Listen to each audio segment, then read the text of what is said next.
Hi, it's Ellen.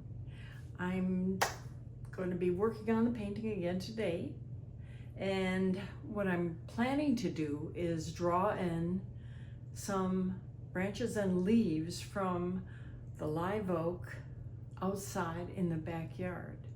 So I hope you'll stick with me and see what happens.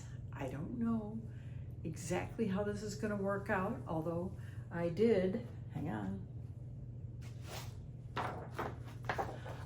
work on it in Procreate.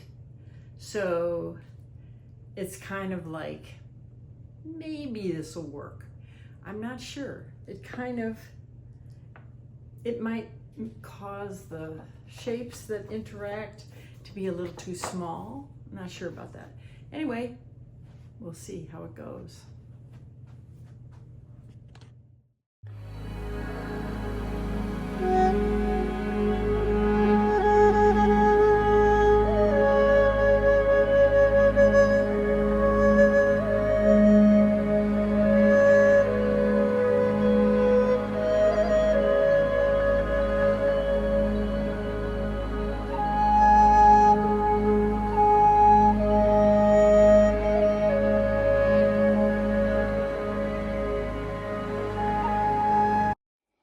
Okay, so I am going to work on my palette, which is the same as what I used on the painting.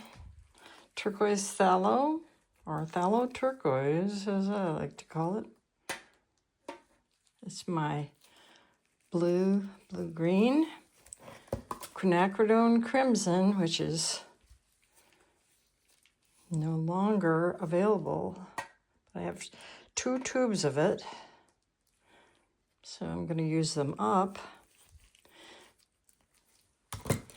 India yellow hue, which is not a very intense color. It's very transparent, as you can see by the little thing on here. And it's also what I call a weak color. So it when it combines with other pigments, it just kind of disappears. It's not really strong against the pressure of those other pigments. And some titanium white. Let's do a bunch of that. And I'm going to use, well, there's the painting.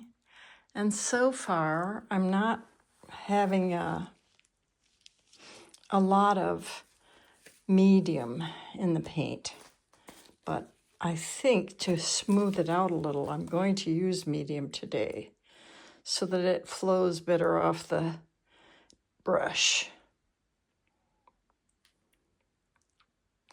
That does make it shinier, but at the very end, I will use an isolation coat to make the glossiness or the shininess all the same on the surface. So let me look at my brushes. I have rounds and I have flats or squared off ones. And I have some big ones, but these are all going to be small areas. So I'm thinking I will start with sort of a medium, kind of hard to see, but this is I don't know. Anyway, get it wet because, but I got it wet because when a brush is wet, it has a tendency to not soak up all the paint. So I'm going to start painting, so I'm going to switch to my tripod.